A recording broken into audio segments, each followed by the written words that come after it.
12-hour drive. It's fun. It's a hobby. It's a project. It's a fun little toy.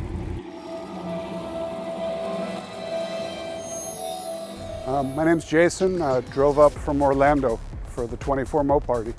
We actually worked with Diablosport out of Sanford, and this was their test vehicle for the Hellcat platform for the Diablosport. So I was really looking forward to coming up for it.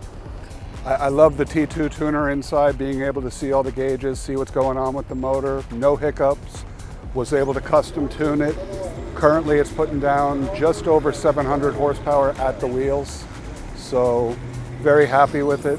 They also experimented with the suspension tuning computer on this car. Really like that, really makes it handle very, very well. Very happy with it. This is actually the first year it came out. This is a 21 Durango Hellcat. It was supposed to be the only year, but you know how Dodge does. So there's going to be 3 additional years that are actually Durango Hellcats. They just announced that for 25, they're coming out with 2 last call edition Durango Hellcats. It is a 21 Durango Hellcat. Did the Vicrez widebody kit, added to it. KRNC custom rims. Got some Ripatoon pulleys and accessories in the engine, uppers and lowers. Obviously the Diablosport computer, the suspension computer.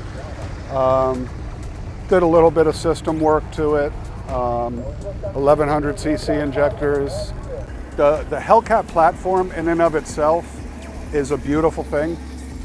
And then when you add all-wheel drive to it, it's just incredible. I can't say enough about it. Like, Dodge outdid themselves on this. So it's tire stickers. It's a company, tirestickers.com. You custom make what you want it to say or what you want to put on it, and it ties everything in. My friends at A&G Graphics did the wrap, and then they took it to another level, and we actually did the inside of the doors and the door jambs and everything, and add something a little bit different to the car.